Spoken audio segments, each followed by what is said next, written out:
Testing.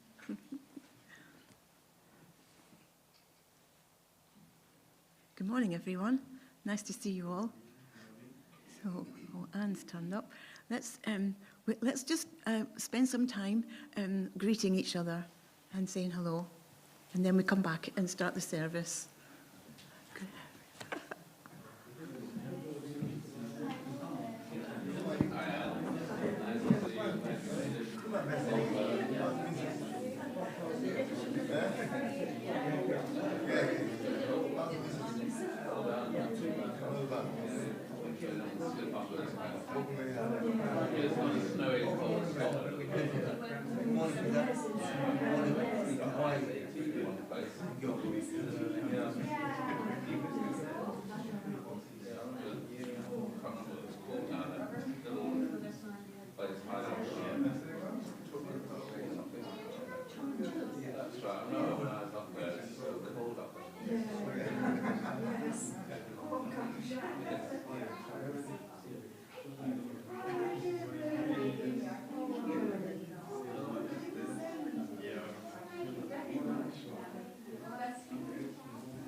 Joseph, are we online already?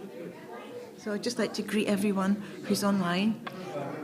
Thank you for coming. We'll start soon.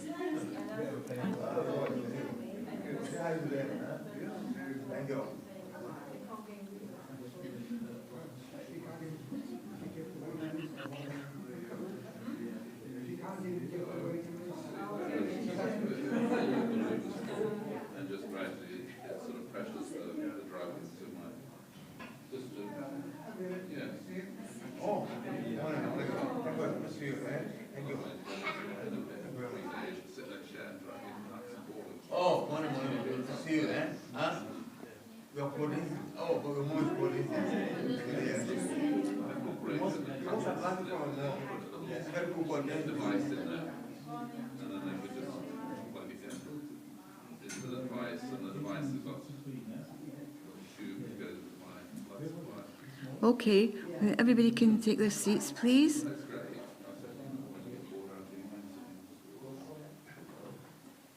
Thank you.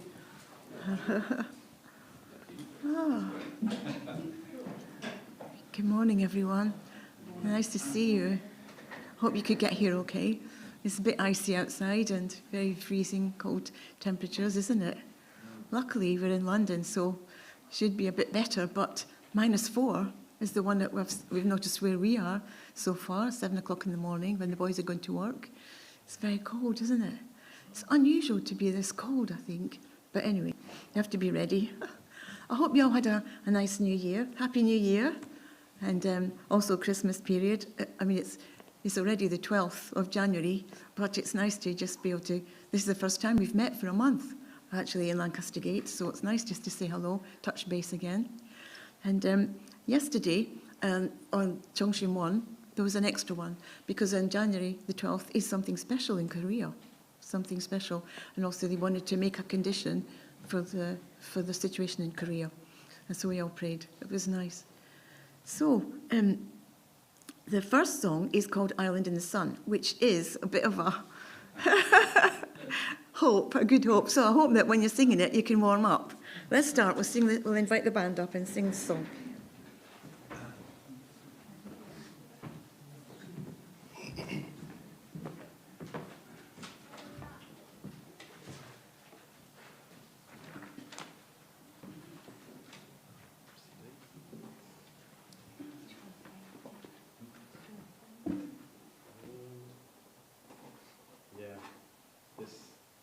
This song can make us feel sunny inside, even though it's cold outside. Thank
Thank you.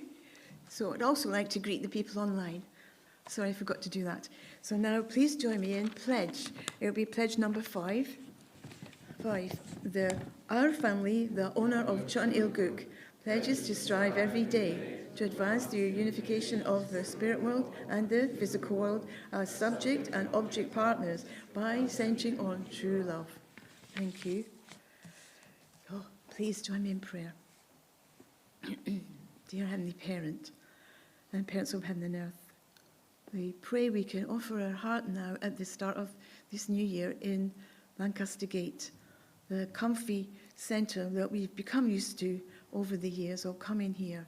And the people around us are our friends. We thank you that we can be here and join with them cheerfully and happily to be able to offer this new year in the face of all the things happening all over the world, because True Mother is still there and True Father is in the spirit world. And they offer us hope, deep hope, internal hope, and forever praying until the very last minute, giving their lives, giving their soul, giving their sweat and blood, and we can be able to inherit that kind of feeling, that kind of foundation, to have courage to go ahead, that whatever happens, good or bad, we'll be able to face it, and we can have courage that way. And because we have been through things in the past, we can be able to develop that feeling within ourselves. We have so many things, so many beautiful people in our movement. We pray for them, first, second, third, and fourth generation. We know this year will be a big year because we have America will take a new president, and then we want to be able to have hope that he will be able to do something. We have the Keir Starmer in our country. We pray for him and the Labour government that they can be able to bring a good governance in this country. We pray for our internal leaders as well, that we can ask you to be with all of them, the 4 in this country and the 1 in Ireland too. We pray that we can be able to have an internal foundation so that Britain can be able to take responsibility as a mother nation and be able to support all of Europe with the wars in Ukraine and also in Israel and the Gaza and Palestine. We pray also for Korea that we can support them in this time, and Japan and every other country which is suffering in different ways. We offer our prayer deeply together, and we ask you to accept our prayers in the name of Helena of the Stout family, Blessed Central family, adieu. Would you please sit down? Thank you. So, we've got some announcements. Here we are. So, the next few weeks will be, the Sunday service will be next time in Hatch End. And then we're on the 26th of January, it will be here in Lancaster Gate. And Romford. So you have a choice.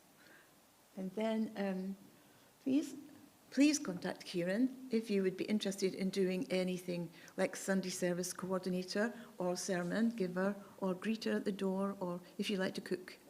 There's a lot of things that we have that you can help with.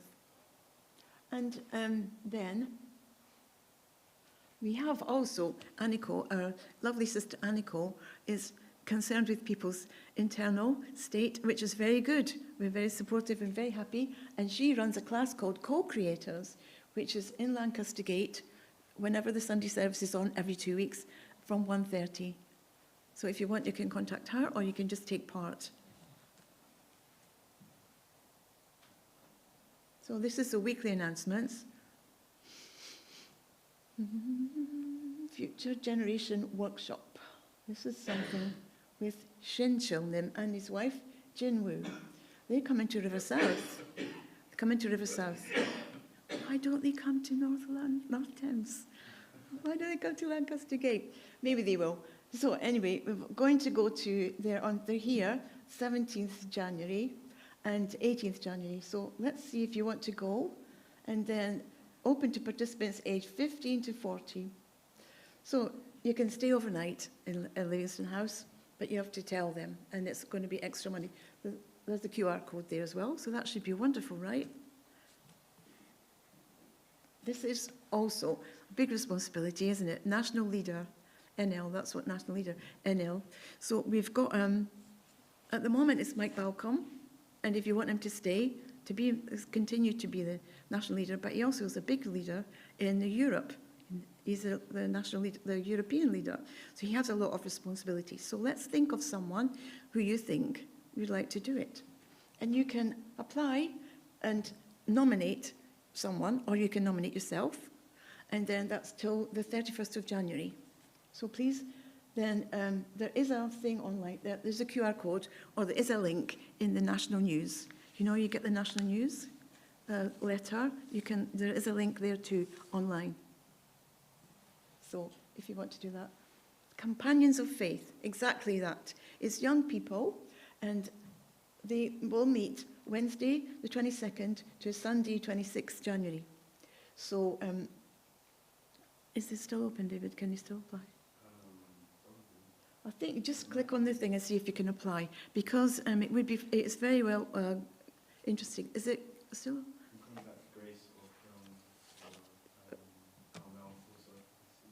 It'd be nice to do and go there. It's a different kind of workshop. And then, Rekindle Shimjong 2025. So this is 24th to the 27th. And the Heavenly Top Gun missionaries in Europe are hosting a weekend of prayer inspiration in Durrës in Albania. So if you've never been to Albania before, you can go there. If you're the right age. Hope there's not an age limit. So there's some blurb there. You can also find these on the newsletter, and the QR code will be there too. So there. Now, who is this in this photo? This is Arian and his wife. Yeah, they were at the blessing last year. So he's not going to be there this year, but maybe someone you know will be able to be there. So let's see if you can find someone to go, if you'd like them to go, and then pray for them, and then it's open, the registration is open. That's what this is saying.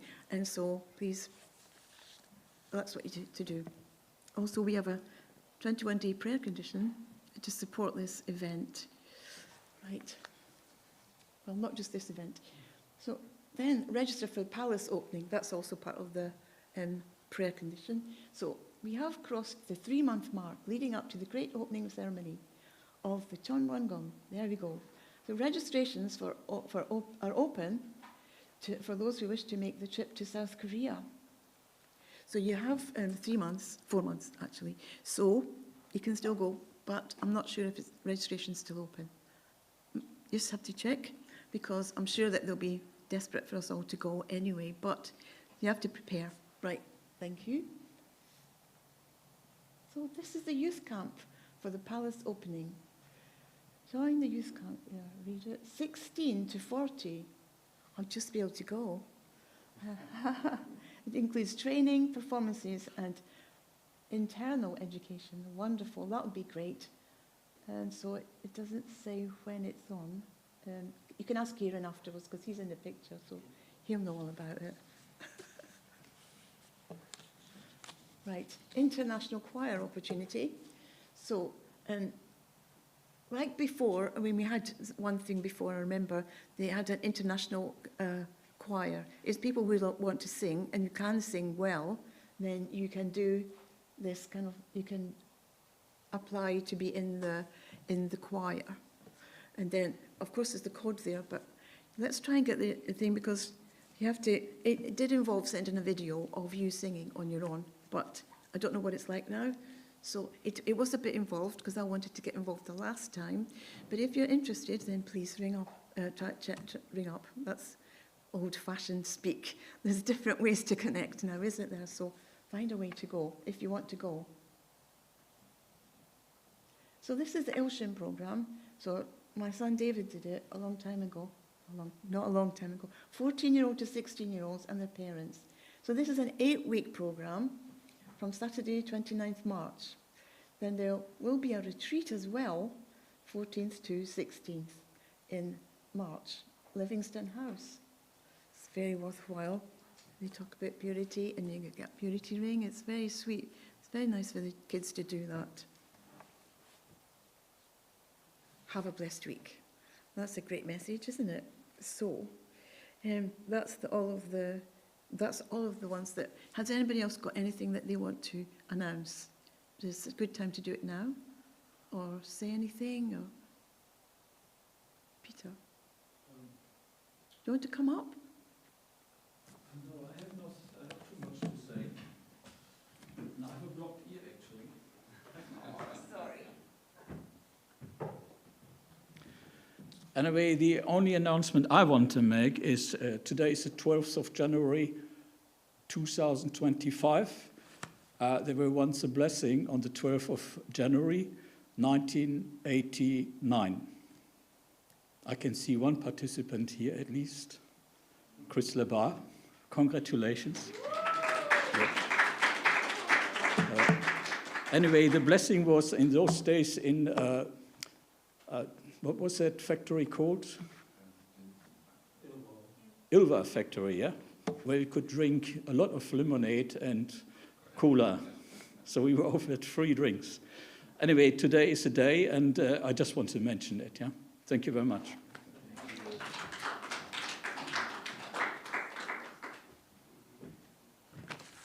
So I hope that Chris and his wife and all the other people who are blessed on this day will have a wonderful day. And here she comes, the co-creator. Thank you, she's just arrived. Thank you. So we're going to sing a song now, but let's use it to prepare for the sermon, which is called "Letting Go" in brackets D in letting God in by David Stout. So let's use that. I'm singing a song for you.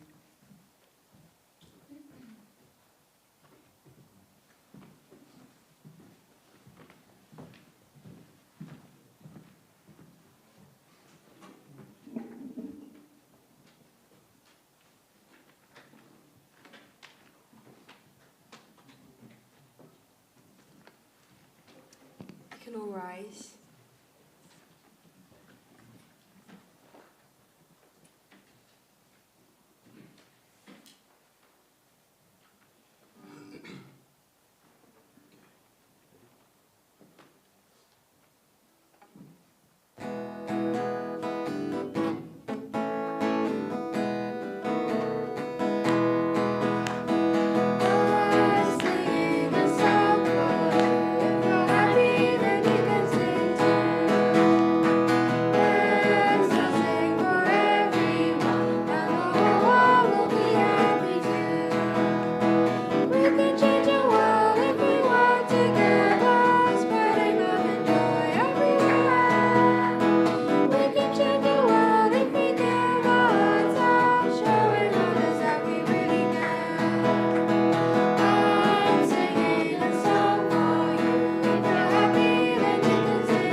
Thank you.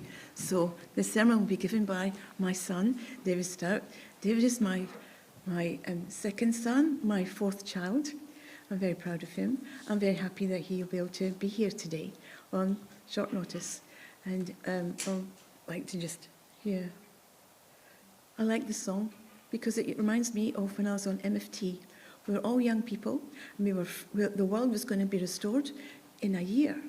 We were all full of hope, and we used to come to Lancaster Gate, and we sang this song full of vigour. And when we met, it was 100 people on MFT. We used to meet. There was carp. It was a wonderful time. So it brings back lots of memories. The song is written by a member a long time ago. So, thank you. And I would like to welcome David, please.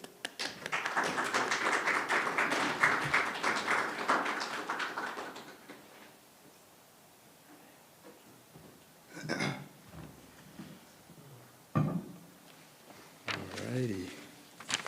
Can everyone hear me? I have the mic like this.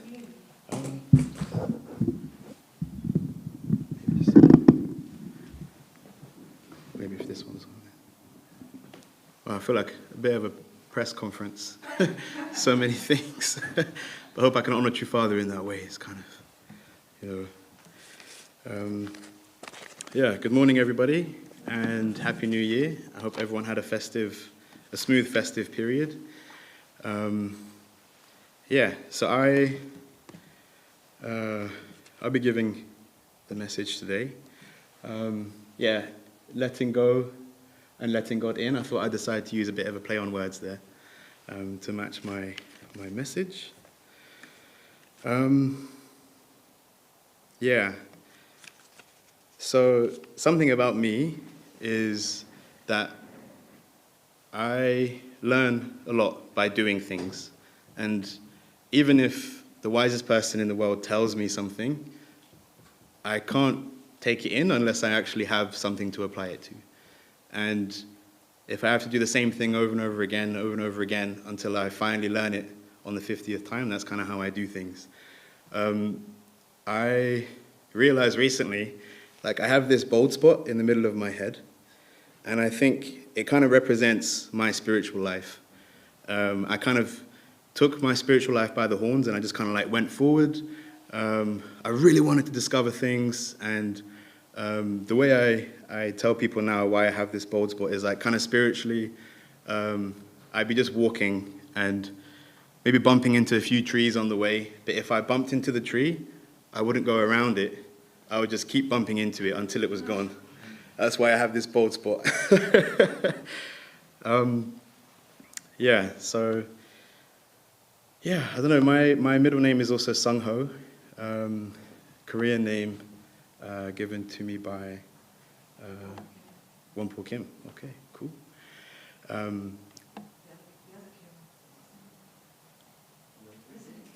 Okay, one of the Kims, one of the many Kims. Youngmi Kim. Okay, cool. Yeah, and when I asked one Korean sister, she said, yeah, it means determined and forward thinking, or thinking in a forward way. So, yeah, anyway, that's a little bit of an intro to me. And yeah, I have a message. Yeah, that I wanted to express, this idea of letting go and letting God in, which I'll explain. It's kind of my process of doing things. I think it does apply to others. I hope you'll be able to take something from it. But yeah, I will also speak on a few things about humility, which is a big thing for me, because I have acted in very arrogant ways in the past. I think there's one lecture specifically that I remember where Uncle William was giving some DP content, and then he said something, and I was like, why don't we understand this? Or like, why can't we just like define for ourselves what it means to be perfect? Or why are things so unclear? And I think whatever the message was, I was yes determined to find the answers, but being someone who just kind of like towers into things and runs in head first, it definitely meant that I can be very insensitive to others, and that was something that I definitely didn't want to do. And it was quite confronting at first, And I had to resolve a lot of that myself. And I'm lucky I had a great community and so many great people around me to guide me through it. Yeah, otherwise, things could have been very different. So, yes, I said I picked Island in the Sun as the song to represent our hope, our warmth, and kind of like our connection to God. And this line at the end, "Let me never miss carnival," Calypso song, philosophical. We were joking about it, Kieran and I, as we were practicing. Like, we should change that line maybe to like, "Let me never miss annual gathering," or "Let me never miss Hunduke," or "Let me never miss Sunday service."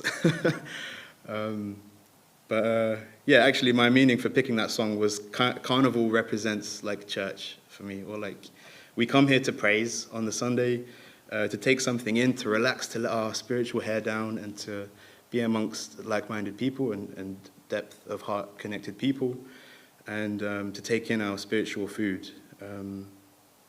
And yeah, anyway, that was kind of, for me also, with the weather, I thought we could use some representation of like a beach and some warmth. And then I'm Singing a Song for You was kind of inspired by the song picking itself, because I remember whenever I think of music or performing on stage here with the band and offering music, I always get reminded of something David Rennie said, which is he kind of said, if you haven't practiced enough to the point where you can look out at all the people and see their reactions to your performing, then you haven't practiced enough. Or, wait, how did I say that? If you haven't practiced to the point where you can look out and you can see the faces of the people you're performing to, then you haven't practiced enough. That really flipped the script of like what practicing means. It's not just practicing that you can get the job done. It's so you can get the job done well and actually remember the meaning. Is actually you're offering something joyous to the people here. And that, when I heard that from Uncle David, that was really important for me to hear. It kind of made a lot of things click for me internally. It got me thinking, like, what is my attitude towards what I'm offering? What is my attitude towards, not just with the music, but offering things in general? And yeah, I'm reminded often when I think of the word offering I'm reminded often of buskers, like street buskers. I take things to the extreme when I try and digest things. So buskers, they go out and they're on the street, and 99% of the time, like, you get people who are going to work, or they just don't want to hear what you're doing. They don't want to engage, and it's such a tough environment to like break, right, or to connect with, because 99% of the people don't even want to hear you. They don't want to. They're on their way to work. They're tired. They're hungry. They're like, oh, I got to be on the train this morning, and they just don't want to hear. Whatever the mission is of the busker, I think it can be quite humbling for them to say, okay, I genuinely want to offer this, or it's a lot of work. And if I was in that position, it would really take a lot for me to be like, actually, I really need to dig deep right now to put myself out there and to sing in front of people who don't want to maybe hear me, and to create an environment from something that's kind of bleak and just going to your work this morning or something. But that idea of being there for them, it really hit me. And I like how the song is presented, I'm Singing a Song for You, because it's like, I'm singing a song for you. If you're happy, then you can sing too. The choice is there. It's like, hey, I'm going to sing. If you'd like to, you can sing with me. And I think that has a nice message also there. It's kind of showing a lot of initiative taking. For me, that was really profound, because I think a lot of the time, maybe just for me as well, but I think it does apply to people that we're kind of always looking for a need, or like looking for something to pop up first before we do something. If I notice my mom's tired, for example, I'll offer her a cup of tea. Or if I I work with children, so there's a lot of opportunities to do this. If a child's crying, you run over and you go to them. But then I realized actually at my workplace, I was sitting around a lot, just kind of waiting for children to start crying. And that kind of also represented a bit of my spiritual life at the time when I heard this. It was about maybe a year ago. I was just kind of waiting to see where I could help, but not really thinking of what I could take initiative with.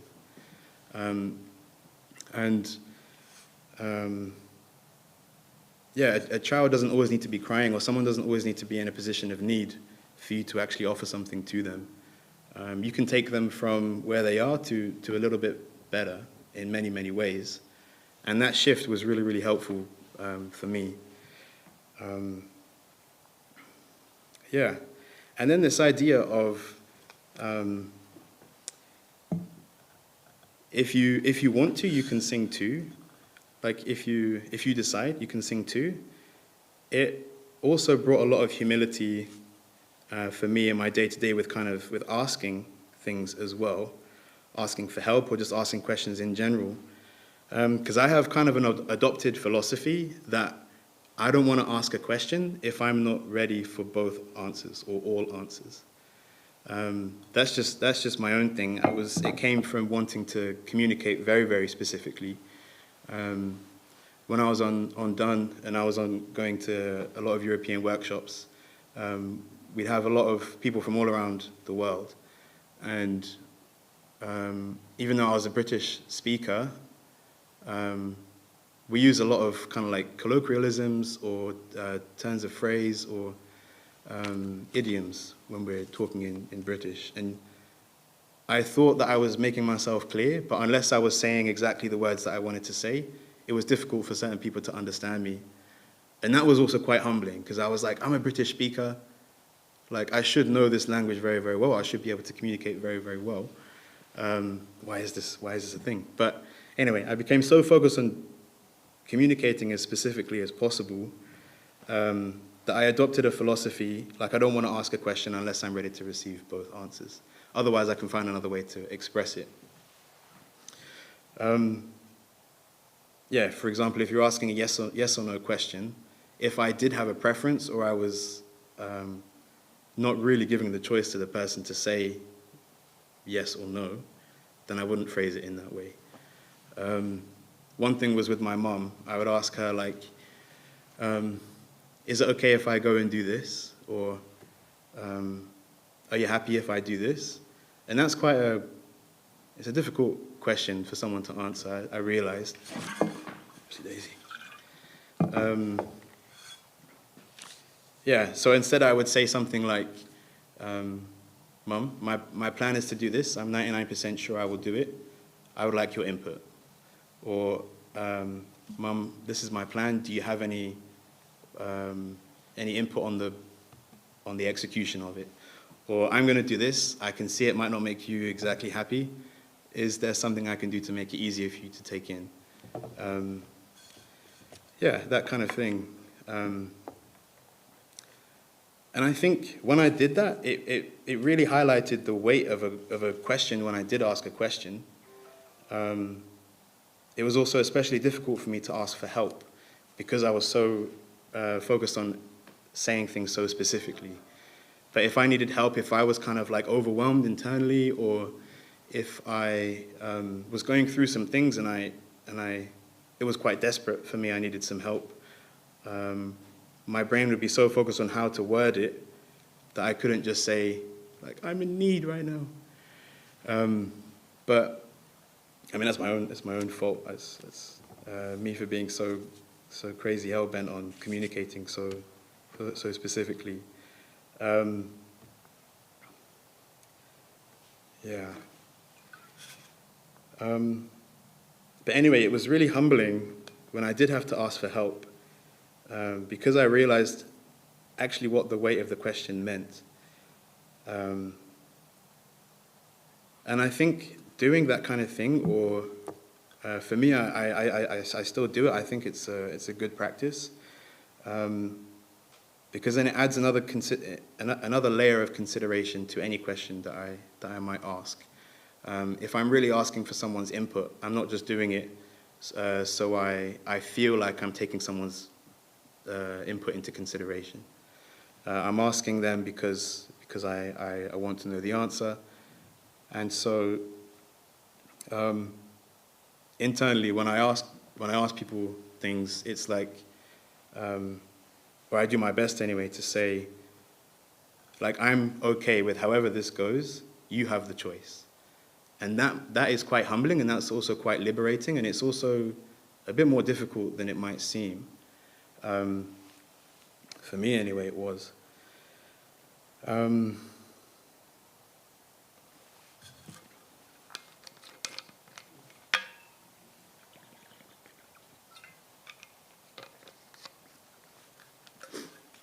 Because if I was asking for help, then it would be the choice of the person whether they want to help me. That came across also in my prayer life. I used to pray and say, God, I pray that you can bless this meal. And that's fine. I think it had good intentions. But then because I was focused on the communicating, I realized, like, I don't want to demand something of God, really. I don't want to say, God, you bless this meal. And for me, just me saying it in that way was a bit too forceful.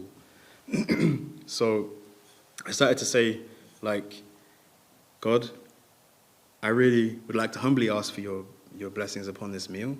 I'm doing my best to be grateful for this meal.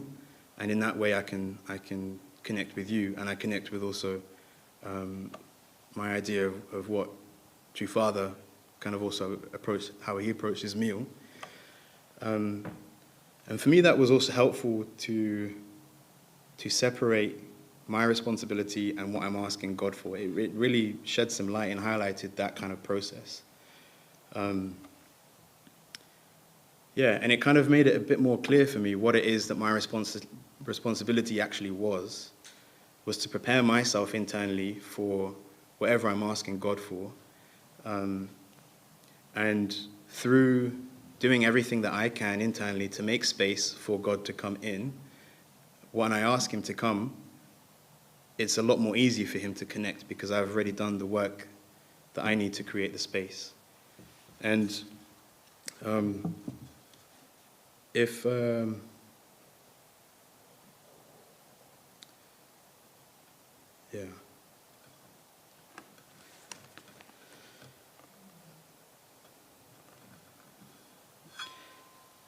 So I noticed a tendency also for myself, which was taking on a lot of things and then coming to God in a time of need and realizing that I had maybe taken on too much, or I'm overwhelmed, or I've been carrying so many things, and when I come before God, it's not really an asking. It's like, God, I need this right now. Like, I need your help. So one example is I was doing sports coordinating for ODP Plus last year. It's a European workshop run by ESGD. And a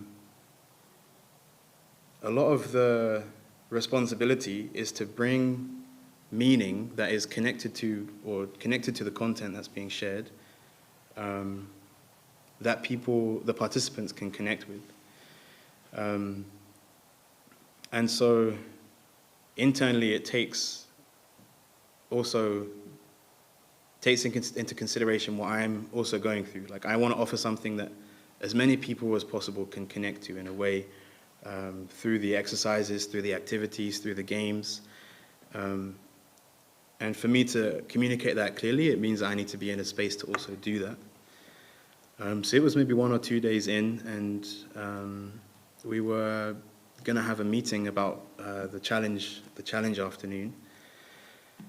And I went to the prayer room because I went to do a prayer, and I just find it so difficult to focus. And this normally, when this happens, I'm normally just like, okay, I can push through, that kind of determined, bold spot running through a tree kind of mentality. But something about this time was different because I was a lot more self-aware. Maybe being blessed and having someone to I see being blessed as like a mirror. There was a few things that Miriam, my wife, went through, and my conclusion was that the reason I was triggered in that moment was simply because I was going through something that I couldn't handle, or I was overwhelmed and not able to communicate it.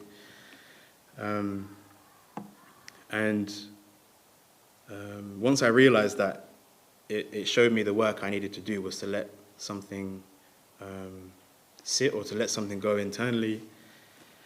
So maybe that kind of thing allowed me to be a bit more self-aware during this prayer. And we had about 2 minutes before the meeting started, and I was in the prayer room, and I was like also thinking, there's only 2 minutes. I don't want to feel rushed. Also, I don't want to be rushed during this prayer. So I took a moment and I said, okay, I have 2 minutes. That's more than enough time to prepare myself and say a few words to God. It's not a lot, it's not ideal, but it's something I can offer. And I realized internally that I was kind of carrying this kind of bunch of random things, thoughts and plans and internal maybe challenges that I hadn't solved yet. Things I also didn't understand, and I was coming before God with this whole kind of weight of rocks and things. And I realized that in that moment, okay, what I need to do is I need to put this down so that I can then fully open my hands to God and say, God, I'm here. I do need to ask for something. And,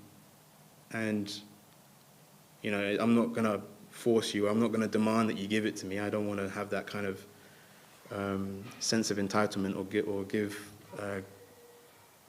take God's words for granted. And so that's what I kind of tried to do, or I managed to do, was internally just kind of like throwing all of these things up and saying, I'm really sorry, God, this is what I have right now. Can I give this to you, and can you please help me to sort this out? And it worked. Because I was able to do that and let these things go, God was able to give me the space, or the guidance I needed, and some ideas that I could apply to the planning of the challenge day. And that was all in 2 minutes. Yeah.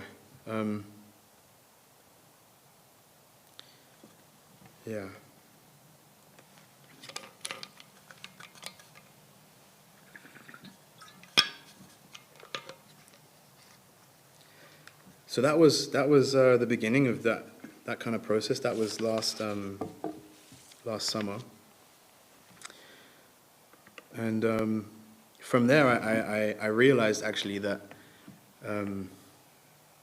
it was a tendency. I was coming to God, and I was trying to do things so many times by myself, for so long by myself, maybe to prove how strong I was internally, and then coming to God and saying, this is so much I like to carry, I don't have a choice right now, I'm going to let it go. And it was a bit of a dire situation. I realized that was a tendency, and so I realized, okay, the work I need to do is much more in my capacity than I maybe first realized. A lot of it is ensuring that I'm living my day-to-day in a way that I regularly check in with God, more than just doing things and coming to Him when I needed help carrying the burdens that I had taken on, or taken the weight of the things that I had taken on. And yeah, also to make sure that I was living in a way that was much more consistent, so that when I did come to God, I was saying more frequently, hey God, I have this, I've done the work to make sure my hands are free. When I come to you now, I'm open, I'm free. And when I ask my question, I'm happy with whatever answer you're going to give me. Because I realized I couldn't, yeah. So that kind of thing of offering the space to God, it's like there's nothing else here. There's not a pebble on my hand that would stop me from that might stop me from focusing on you or from giving you my full attention. And when I was fully able to do that and to come before God and confidently say to him, I'm open, please guide me, or please show me what it is I need to do, or what it is I need to work on, or I'm struggling with this area of my life. Is there something you can offer me in that way? Or simply telling him, this is what my conscience is telling me. I'm going to do it, but I know that I can be very headstrong while doing it. Is there a way I can do it a bit more sensitively? Or in the moments when I might be a bit insensitive, I know I can trust you to remind me. That's something I want to ask for. Can I want to please ask that from you. And yeah, that was big for me at the time. And I realized a lot of the weight that I was carrying was from my own insecurities of like thoughts and brain space that I was taking up by saying, oh, can I actually do this, or am I good enough? The things that also might affect any relationship. Doubts and maybe being a bit too hard on myself for certain things, and then projecting that onto someone else and thinking, oh, they're doing the same, but actually they're not. I've just misunderstood what they've said. So this kind of process helped me in my relationships also. But I realized, yeah, the most important thing is that I do the work to make sure that I'm coming to God confidently saying, yes, I've done what I can. I'm asking you for something, sure, but you can guarantee that I'm going to do it because I have the capacity to do so. So it simplified things a lot, to say the least. So yeah, one thing that also this changed in that moment also was a lot of these doubts and these fears and these insecurities that I was saying that I was kind of holding on to, they stemmed from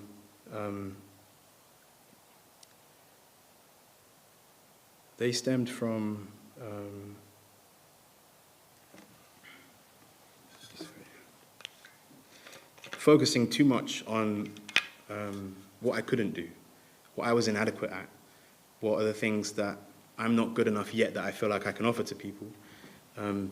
But when I decided also to do the music as well, it was something that I realized actually, if I focus on something that I can do, it's a lot more helpful also for God. There's infinitely things that I'm not good at or I can't do, but there's only so many things that I can that I can do, that I have at my disposal. And for me, that was a difficult but a very huge and important shift for me to make. And it applied in my work as well. When there's a child screaming and you don't know what's going on, and they don't have the capacity to communicate with you because they don't have the words, and you're trying different things and you're saying, hey, like, look, I have a toy, would you like this? And they're hitting it away, or they start to like, use their hands towards you or shout and scream in your face. It's quite easy to feel inadequate in that moment, and for me it definitely was. And that process also the internal process was also helpful in the external process of thinking, okay, if I just keep thinking of what I can do for this child, then eventually I'll find an answer. And if I do it in a sensitive way, then it's more helpful for the child also. Yeah. Yeah, and then certain conclusions come, like, okay, maybe the child just needs their space right now, or this kind of thing. But then that shift of focus of, okay, what is it that I do have, also stems some creativity, because you see what you have and you're like, okay, what can I build with this? I have this much money in my bank, what can I do with it? I have this much mental capacity right now, what can I do with it? And for me, that was a huge shift. There's, yeah.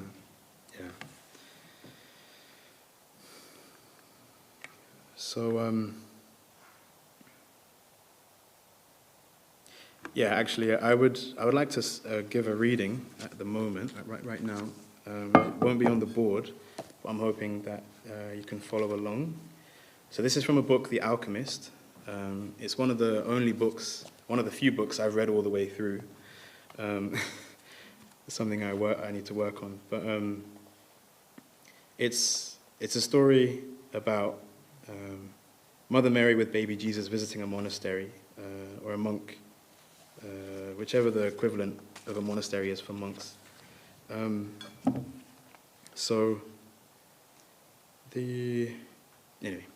here we go.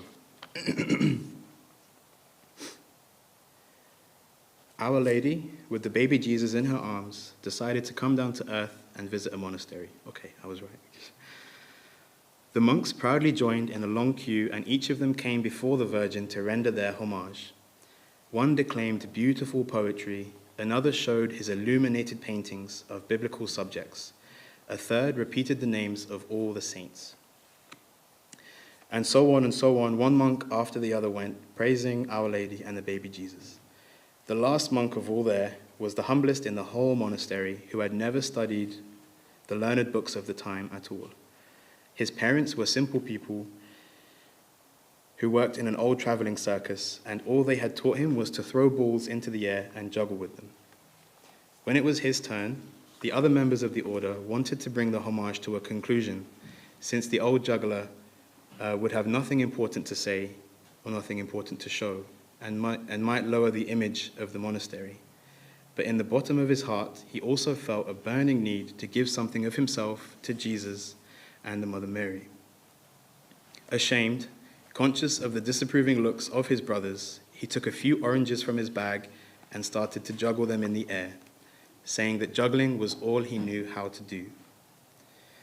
It was at that moment that the baby Jesus, sitting on Our Lady's lap, smiled and started to clap his hands, and Our Lady reached out her arms, inviting him to hold the baby. Yeah. So I get reminded of that a lot. When I feel overwhelmed, it's usually because I'm thinking of all the things I still need to do, and I maybe don't feel adequate enough to do. But when I remember this story, and I remember this message that also David Rennie said, and when the process I'm on now is still from this practice of letting things go and giving them to God. From the summer, I'm always thinking, okay, what is it I can do now, or what is it I have that I can use to move forward, and yeah, that's helpful because it shifts my mindset into what I can do, and yeah, to say that I can see the progress of how it's helping me also to be less overwhelmed at times, and to see the space that I have more mentally and internally, and to say that I've been able to also have a much more frequent, maybe less intense, but more frequent and consistent communications with God or Him giving me things. I'm very grateful. Yeah.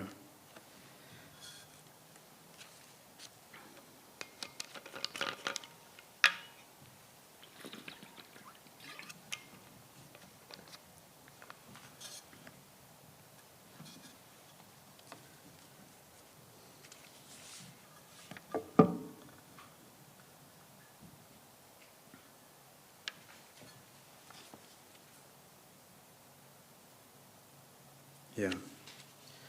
So I think to conclude, what I mean by letting go and letting God in is a few things. Letting go of things that might distract us from being present in the moment. Letting go of expectations we have of how we want certain things to go. Letting go of wanting to do things, for me anyway, this is wanting to do things right now or getting it done now. Letting go of the outcomes of things. And yeah, in my experience, that's what's been helpful for me to create the space to let God in and yeah, to have that process.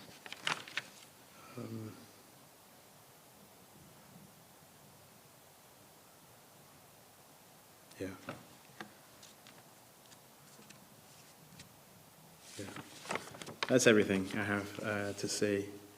Thank you for following along, and thank you for listening.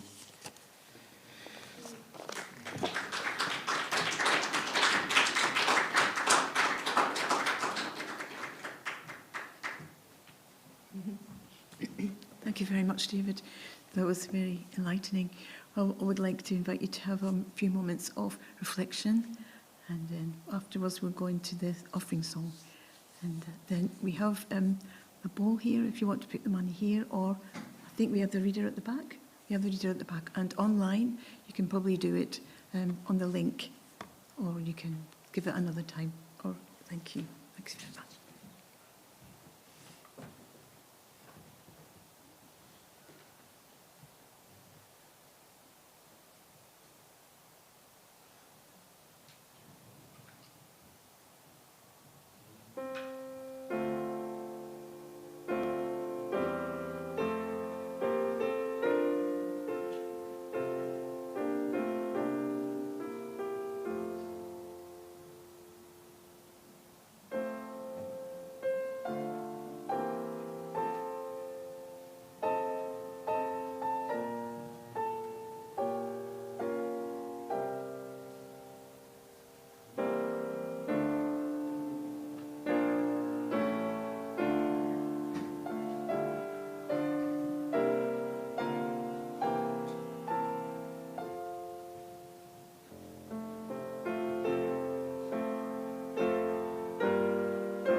Yeah, thanks for a sincere message, and now we can all collectively offer our oranges and our juggling together. So please rise, and we'll sing our offering song together,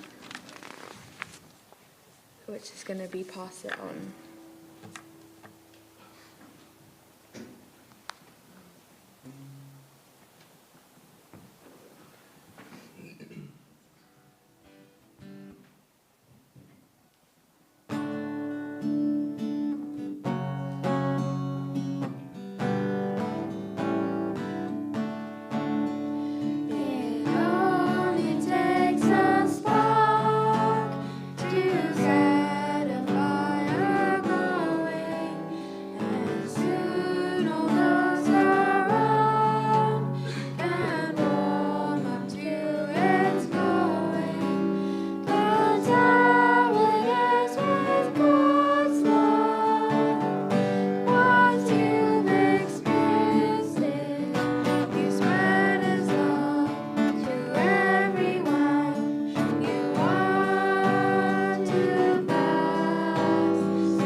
I'd like to invite Grant Miller up to say the offering prayer, please.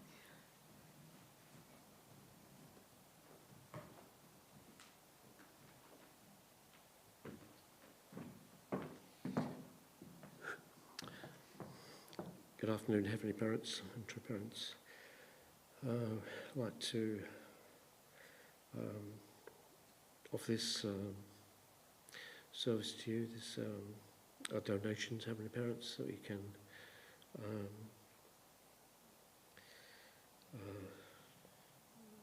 be blessed, Heavenly Parents, by you, and to offer this to you. I pray this and report this to you in my name, Ronald Hamilton Miller, blessed central family, our June.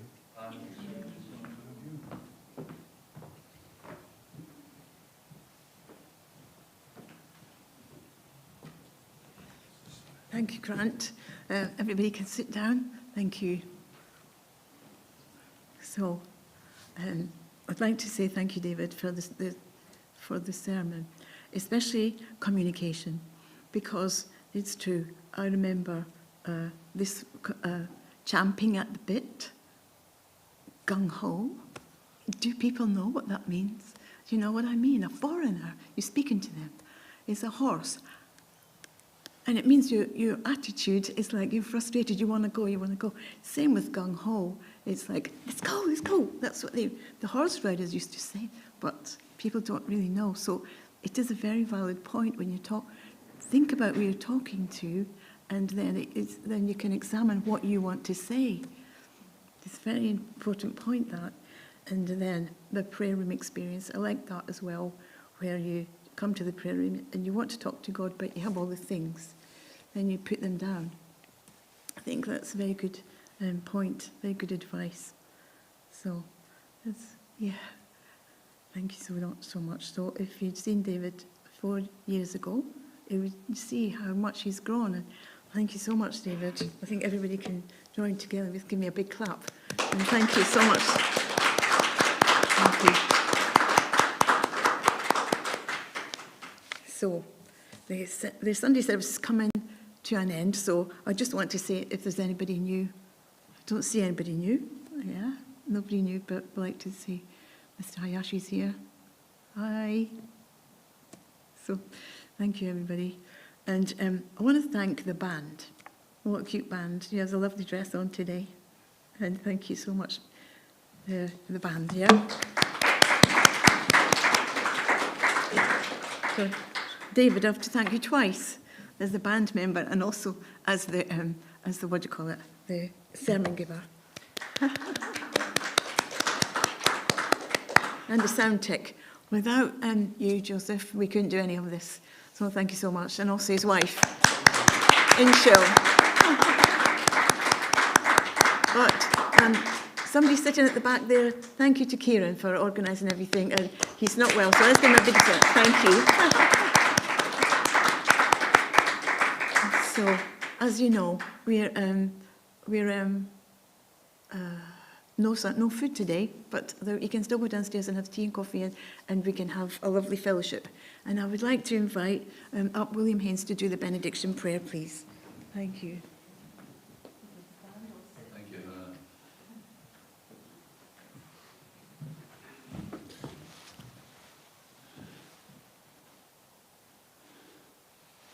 Good morning. Nice to see you all here today. You can sit down, don't need to stand up. It's always a joy at the beginning of the year. And thank you, David. I enjoyed listening to your sermon. I remember the many walks I used to go on. They were great. I really enjoyed those and looking forward to doing it again. So I wish you all a very blessed and happy new year. And so just say a benediction prayer. May the Lord bless you and keep you. And may the Lord make his face to shine upon you and be gracious to you. May the Lord turn his face toward you and give you peace. June. Amen.